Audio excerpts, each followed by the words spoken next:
होऊ घातलेल्या धुळे महानगर पालिकेच्या निवडणुकीच्या संदर्भामध्ये प्रारूप यादी नुकतीच निवडणूक निर्णय अधिकारी यांनी या ठिकाणी प्रसिद्ध केली। या यादीमध्ये प्रचंड घोळ असताना 28,000 मतदार या ठिकाणी दुबार आलेले आहेत। त्या दुबार मतदारांची निवडणुकीच्या दिवशी ज्या दिवशी मतदान असेल त्या दिवशी हमीपत्र भरून घेण्याचं की जेणेकरून त्यांनी डुप्लिकेट मतदान करू नये असं निवडणूक आयोगाचं या ठिकाणी म्हणणं आहे। प्रथमदर्शनी आपण जर या संपूर्ण याद्या या ठिकाणी चेक केल्या तर या याद्यांमध्ये प्रचंड घोळ त्या ठिकाणी आहे। मृत व्यक्तींची नावं त्या ठिकाणी कमी केलेली नाहीत, दुबार नावं त्या ठिकाणी आहेत। असंख्य प्रभागामध्ये वेगवेगळ्या कॉलनीतले नावं त्या ठिकाणी टाकण्यात आलेली आहे। संपूर्ण धुळे शहराच्या 19 प्रभागांमध्ये याद्यांमध्ये प्रचंड घोळ त्या ठिकाणी आहे। यादीचं जे प्रथमदर्शनी पान आहे ज्याच्यामध्ये या प्रभागामध्ये कोणकोणत्या कॉलन्यांचा कोणत्या भागाचा समावेश आहे त्या ठिकाणी संपूर्ण शहराच्या कॉलन्यांचे नावं त्या ठिकाणी टाकलेले आहेत। असा प्रचंड घोळ असताना धुळे महानगरपालिकेच्या निवडणुका खरंच पक्षपातीपणे या ठिकाणी निवडणूक आयोग घेणार आहे का हा प्रश्न या ठिकाणी शिवसेना बाळासाहेब ठाकरे पक्षाच्या वतीने आम्ही उपस्थित केलेला आहे।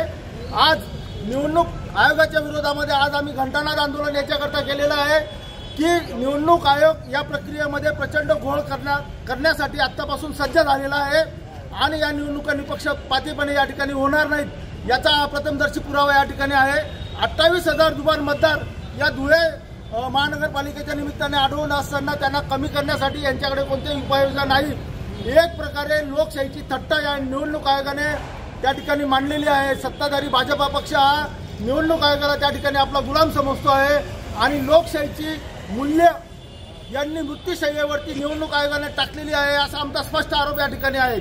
जोपर्यंत ही 28,000 नावं यादीतून वगळली जात नाहीत, मृत व्यक्तींची नावे या यादीतून वगळली जात नाही तोपर्यंत शिवसेनेचं आंदोलन निवडणूक निर्णय अधिकाऱ्यांच्या विरोधामध्ये या ठिकाणी सुरू राहणार आहे आणि आमच्या वतीने सर्वच्या सर्व 19 प्रभागांमध्ये प्रचंड प्रमाणामध्ये हरकती या ठिकाणी शिवसेनेच्या उमेदवारांकडून त्या ठिकाणी नोंदवण्यात येणार आहेत। यानंतर आम्ही मुख्य निवडणूक निर्णय अधिकारी आयुक्त यांच्याकडे आम्ही निवेदन देणार आहोत आणि 28,000 नावं वगळण्याच्या संदर्भामध्ये आम्ही कारवाई करण्यासाठी आयुक्तांना त्या ठिकाणी भाग पाडणार आहोत।